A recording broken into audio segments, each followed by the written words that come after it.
Bismillahirrahmanirrahim. Alhamdulillahi wassalatu wassalamu ala Rasulillah wa ala alihi wa sahbihi wa mawalah. Asyhadu an la ilaha illallah wahdahu la syarika lahu wa asyhadu anna Muhammadan abduhu wa rasuluh. Amma ba'd. Ikhwani fid din, hafizani wa hafizakumullah. فإن شاء الله في هذه الليلة نواصل درسنا في كتاب التوحيد لشيخ الإسلام محمد ابن عبد الوهاب ابن سليمان ابن علي التميمي النجدي رحمه الله تعالى. Nah, insyaallah di malam hari ini kita sekarang memasuki malam ke-13 Safar tahun 1447 Hijriah. Nah, kita melanjutkan kajian Kitab Tauhid karya Syekhul Islam Al-Mujaddid Muhammad ibn Abdul Wahhab rahimahullahu ta'ala. Dan kita masih pada pembacaan masail, faidah-faidah yang terkandung pada dalil-dalil yang dibawakan dalam bab dalam Kitab Tauhid. Nah, masail atau masalah yang terakhir kita baca adalah masalah yang ke-6. Nah, insyaallah malam hari ini kita masuk pada poin yang ke-7. Qala al-musannifu Muhammad bin Abdul Wahhab rahimahullah, as-sabi'atu al-mas'alatul kabiratu anna ibadatallahi la tahsulu illa bil kufri bit taghut. ففيه معنى قوله فمن يكفر بالطاغوت ويؤمن بالله فقد استمسك بالعروة الوثقى. Poin yang ke-7 yaitu masalah yang agung bahwa ibadah kepada Allah Subhanahu wa taala tidak akan terwujud kecuali dengan kufur, mengingkari para taghut. Maka poin yang sangat agung ini terkandung padanya makna dari firman Allah Subhanahu wa taala dalam surat Al-Baqarah ayat 256. Faman yakfur bit-taghuti wa yu'min billahi faqad istamsaka bil 'urwatil wuthqa. Barang siapa yang ingkar, yang kufur kepada taghut dan beriman kepada Allah Azza wa Jal, maka sungguh dia telah berpegang teguh dengan tali yang kokoh, yaitu la ilaha illallah. Kemudian berikutnya, ats-tsaminatu, poin yang ke-8, anna at-taghuta 'ammun fi kulli ma 'ubida min dunillah. Bahwa taghut itu mencakup segala yang diibadahi selain Allah Azza wa Jal. Al-Imam Ibnul Qayyim rahimahullahu ta'ala menyebutkan tentang makna at-taghut, ma tajawaza bihil abdu haddahu min ma'budin au matbu'in au muta'. Dan ini sudah kita lewati pada beberapa pelajaran sebelumnya, bahwa makna at-taghut adalah segala sesuatu di mana seorang hamba itu melampaui batas terhadapnya ketika dia memperlakukan sesuatu tersebut, baik dia adalah ma'bud, sesuatu yang diibadahi, au matbu' atau yang diikuti, atau muta' atau yang ditaati. Syekhul Islam Ibnu Taimiyah rahimahullah menjelaskan bahwa at-taghut ismu jinsin yadkhulu fihi asy-syaitan wal kahin wal wathanu wad dirhamu wad dinar. Bahwa taghut itu adalah ism jins, masuk padanya syaitan atau iblis, kahin, dukun, al-wathan, berhala, juga dirham dan dinar. Kemudian Syekhul Islam Ibnu Taimiyah dalam tempat yang lainnya dalam Majmu' Al-Fatawa menyebutkan bahwa taghut itu berasal dari at-tughyan, yaitu mujawazatul had, melampaui batas. Bermakna yaitu kezaliman, sikap melampaui batas. Maka segala sesuatu yang diibadahi selain Allah Azza wa Jal, selama segala yang diibadahi selain Allah Azza wa Jal itu rela, dia tidak mengingkari peribadatan orang-orang kepadanya, itu disebut taghut. Oleh karenanya Nabi Shallallahu Alaihi Wasallam menamakan patung-patung, yaitu berhala-berhala, dengan penamaan taghut. Dalam hadis yang sahih, Nabi Shallallahu Alaihi Wasallam pernah bersabda bahwa orang yang beribadah kepada taghut nanti di yaumul qiyamah mereka akan mengikuti para taghut tersebut. Kemudian juga seseorang yang ditaati dalam kemaksiatan kepada Allah Azza wa Jal, yaitu orang tersebut ditaati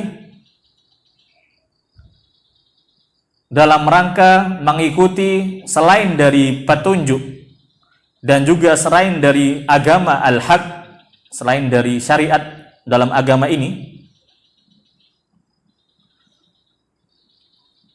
baik orang tersebut adalah orang yang ditaati, bisa berupa alim ulama, perintahnya yang diikuti, ditaati, maka itu semua disebut dengan taghut.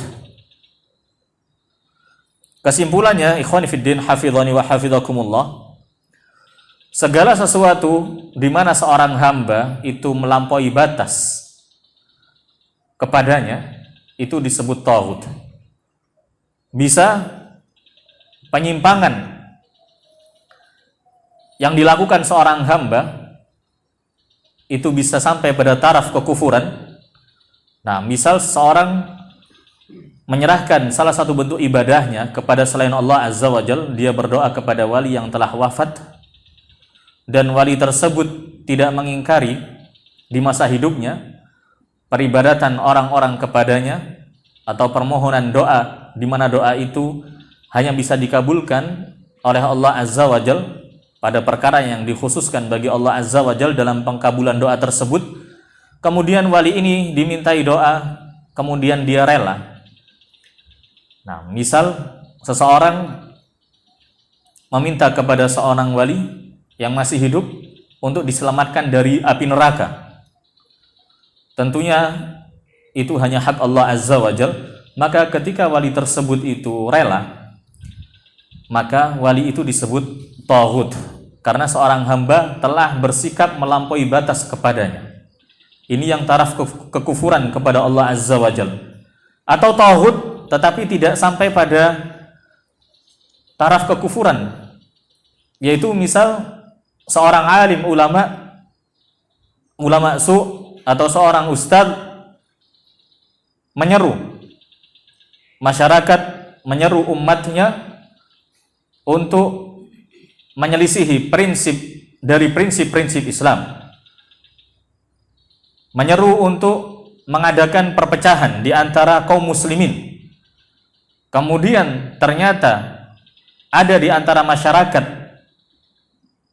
yang mengikuti seruannya, dan tentunya ustadz atau kiai atau alim ulama tersebut itu rela terhadap perpecahan tersebut, itu juga disebut taghut. Jangan dipahami bahwa taghut itu pasti kafir kepada Allah Azza wa Jal.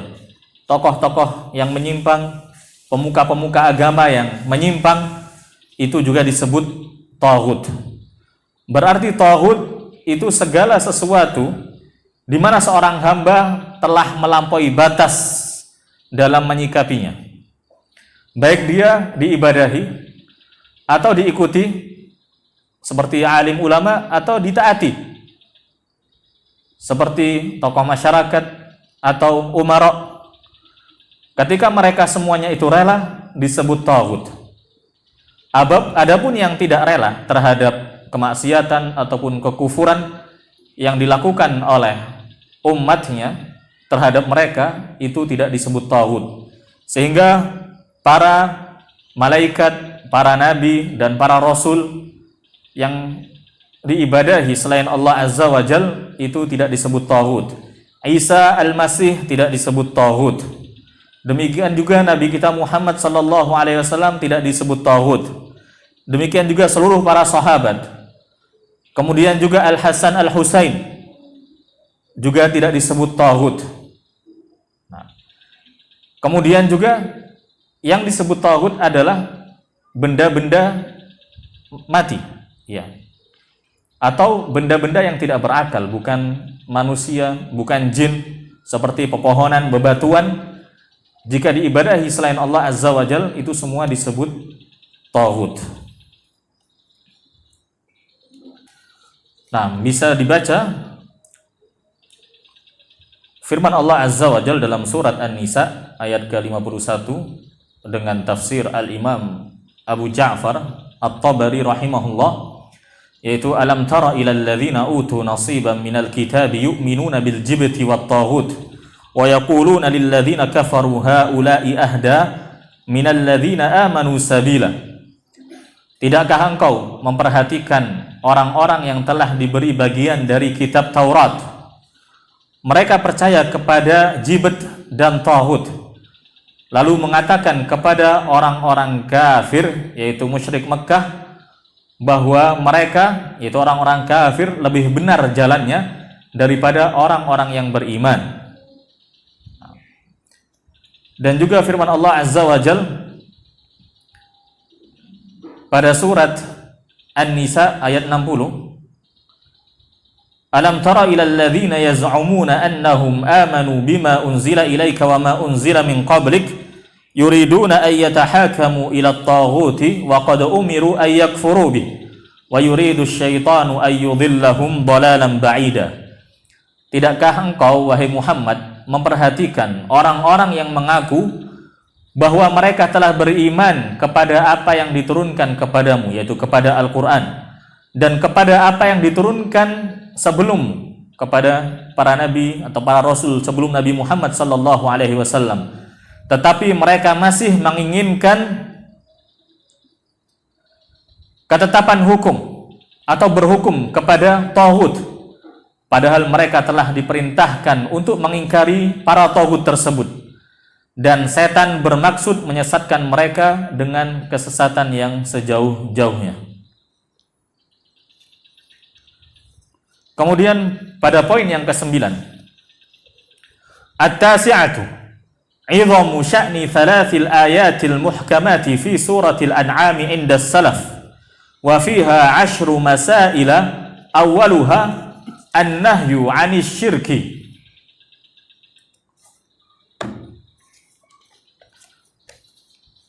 Permasalahan yang ke-9, agungnya faedah, yaitu pada 3 ayat yang muhkam dalam surat Al-An'am di sisi para salaf,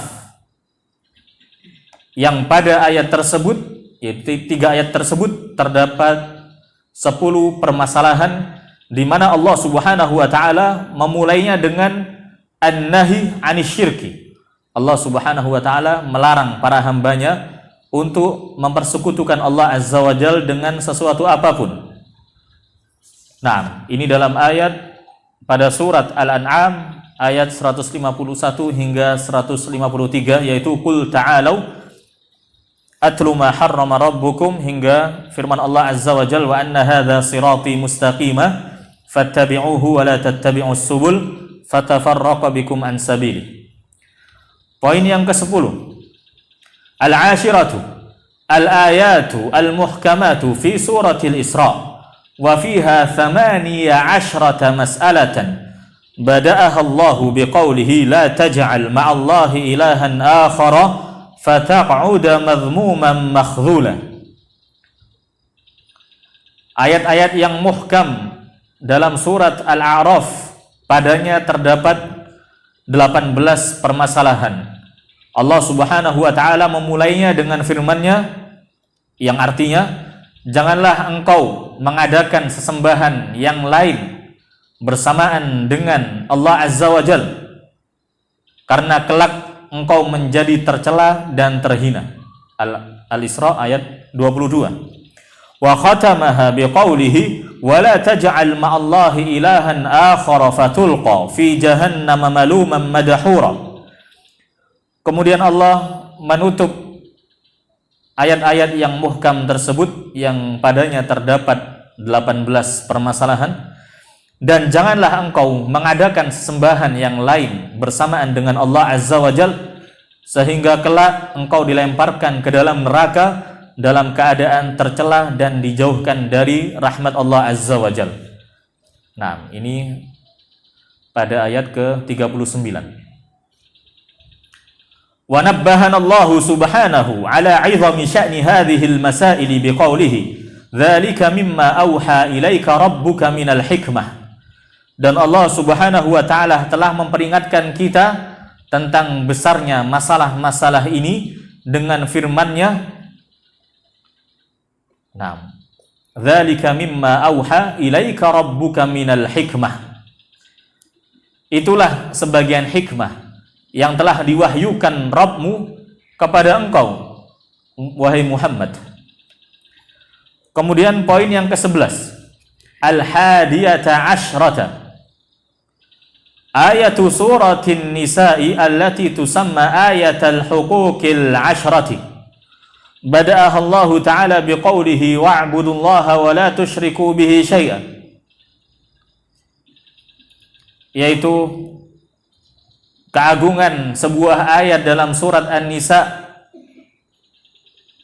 yang dinamakan dengan ayat al-huquq al-asyrah, 10 hak yang wajib ditunaikan oleh seorang hamba, di mana Allah Azza wa Jalla memulainya dengan firman-Nya wa'budullaha wa la tusyriku bihi syai'an.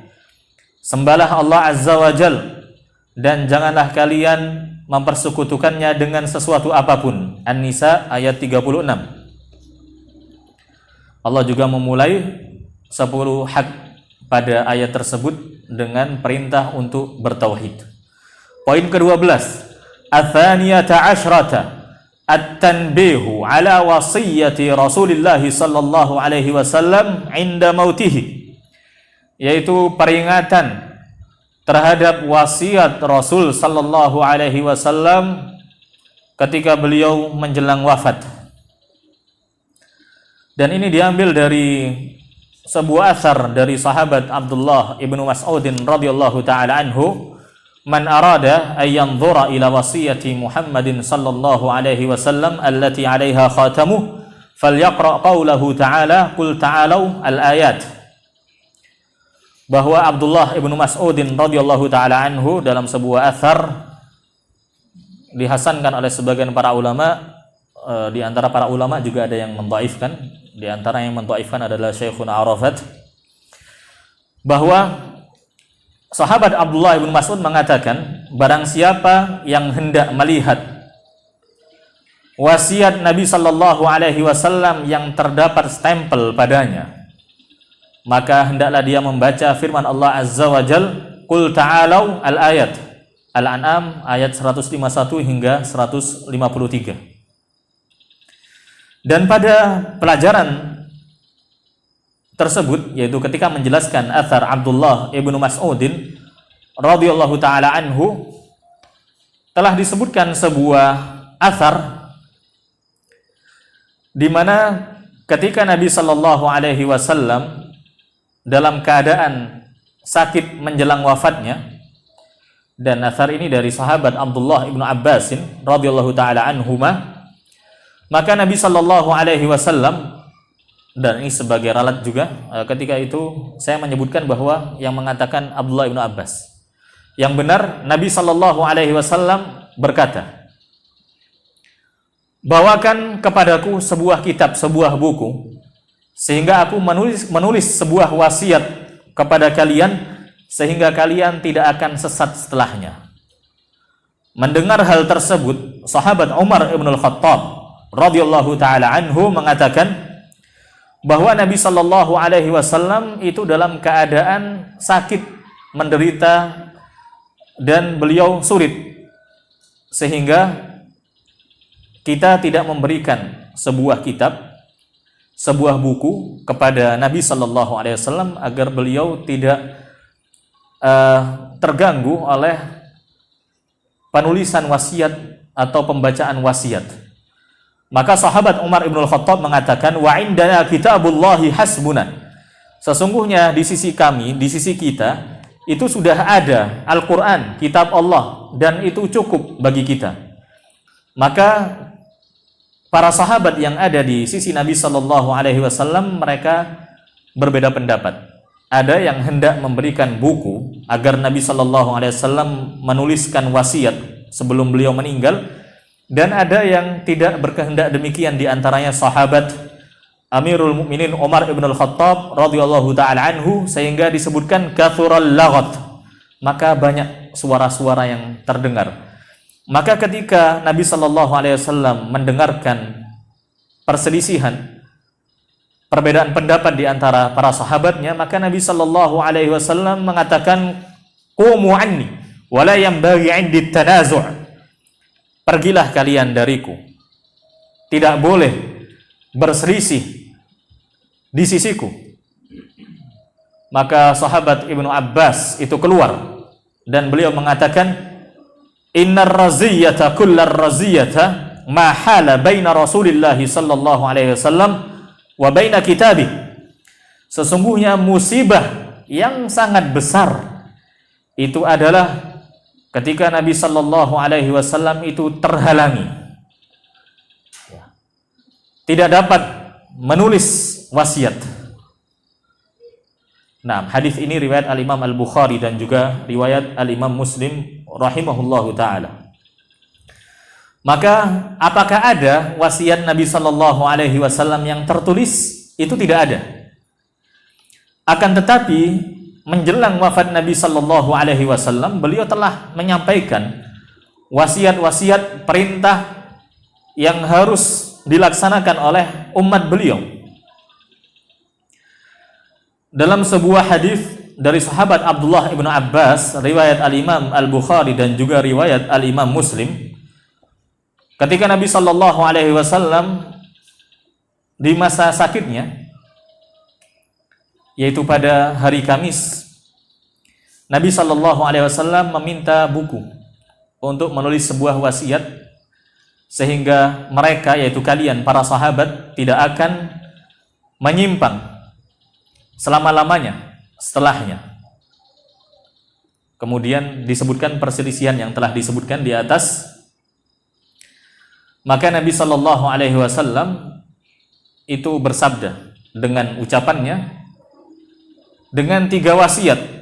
Beliau mengatakan, akhrijul musyrikina min jaziratil Arab. Keluarkanlah orang-orang musyrik dari jazirah al-Arab. Wa ajizu al-wafda binahwi ma kuntu ujizuhum. Dan berikanlah hadiah kepada delegasi yang dahulu juga aku berikan kepada mereka hadiah. Kemudian dalam hadis tersebut, sahabat yang meriwayatkan itu lupa pada wasiat yang ketiga. Kemudian disebutkan dalam hadis-hadis yang lainnya juga dari sahabat Abdullah ibnu Abbas dan juga dari ibunda Aisyah radhiyallahu taala anha, riwayat Al-Imam Al-Bukhari,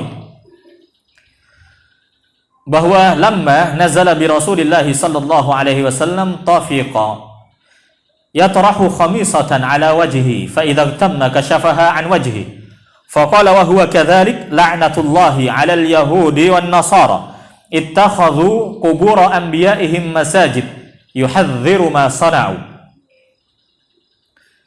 Ketika Rasul sallallahu alaihi wasallam menjelang wafat, beliau meletakkan kain di atas wajahnya. Apabila beliau merasa kesulitan, susah bernafas, maka beliau menyingkapkan kain dari wajah beliau.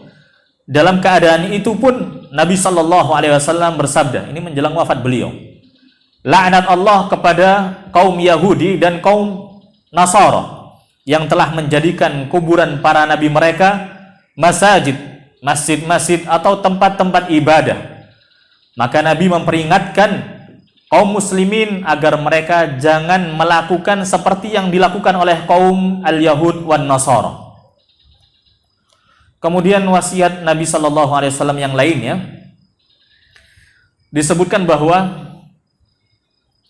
Nabi Shallallahu Alaihi Wasallam bersabda, "Qatalallahu al-Yahuda wan Nasara ittakhadhu qubur anbiya'ihim masajid la yabqayanna dinani bi ardil Arab." Bahwa Nabi Shallallahu Alaihi Wasallam bersabda, sesungguhnya Allah Subhanahu wa taala memerangi kaum Yahudi dan kaum Nasrani yang telah menjadikan kuburan para nabi mereka sebagai tempat-tempat ibadah, dan jangan sampai ada dua agama di tanah al-Arab.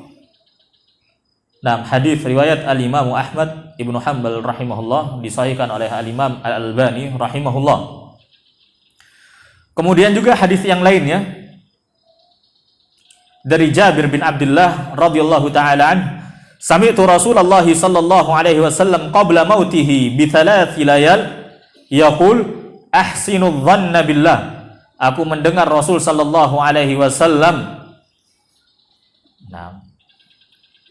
3 malam sebelum beliau meninggal, beliau bersabda, berprasangka baiklah kalian kepada Allah Azza wa Jal. Dan juga Nabi Shallallahu Alaihi Wasallam dalam hadis yang lainnya berwasiat, usikum bil ansar.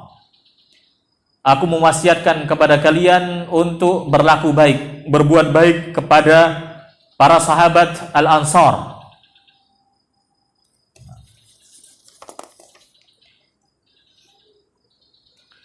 Di antara wasiat Rasul sallallahu alaihi wasallam sebelum beliau meninggal, as-salata as-salata wa ma malakat aymanukum. Kerjakanlah salat, hamba-hamba Allah Azza wa Jalla, kerjakanlah salat dan juga berikanlah hak terhadap para hamba sahaya kalian. Kemudian pada poin berikutnya, yang ke-13. Yang ke-13, ma'rifatu haqqillahi alaina, yaitu wajib mengenal hak Allah Azza wa Jal terhadap kita.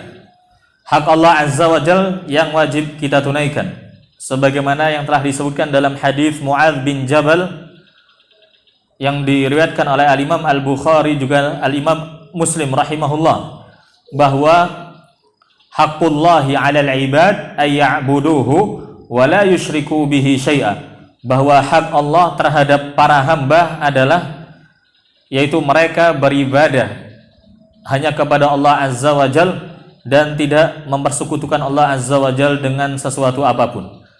Kemudian poin yang ke-14, ar-rabi'ata asyrah ma'rifatu haqqil 'ibadi 'alaihi idza addau haqqahu,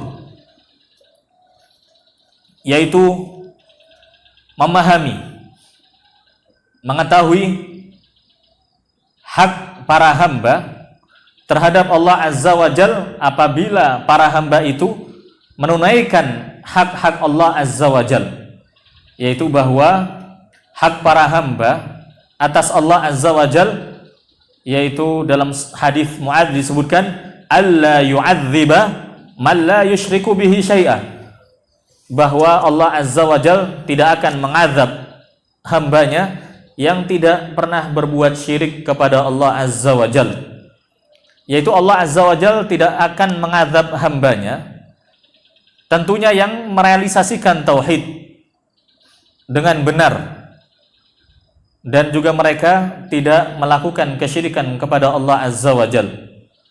Di antara dan merupakan bentuk tahqiq at-tauhid, merealisasikan tauhid dengan benar, yaitu meninggalkan kemaksiatan kepada Allah Azza wa Jal. Karena kemaksiatan yang dilakukan oleh seorang hamba itu sejatinya adalah dia mengikuti hawa nafsunya, sehingga seakan-akan dia telah menjadikan hawa nafsunya itu sebagai Tuhan yang diikuti, sehingga ditinjau dari makna ini, maka di situ terdapat makna kesyirikan kepada Allah Azza wa Jal. Seorang hamba telah menjadikan sekutu bagi Allah Azza wa Jal, yaitu dengan hawa nafsunya. Hawa nafsunya dijadikan sekutu, seakan-akan keduanya itu juga ditaati sebagaimana dia mentaati Allah Azza wa Jal.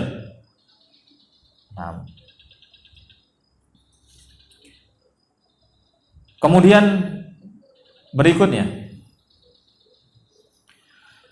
di antara faedah yang perlu kita pahami bahwa hak Allah Azza wa Jal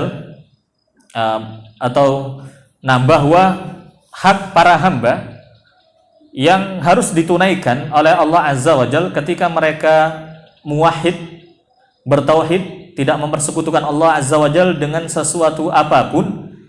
Ini bukan menunjukkan bahwa itu adalah sesuatu yang diwajibkan oleh makhluk itu sendiri atas Allah Azza wa Jal. Tidak demikian.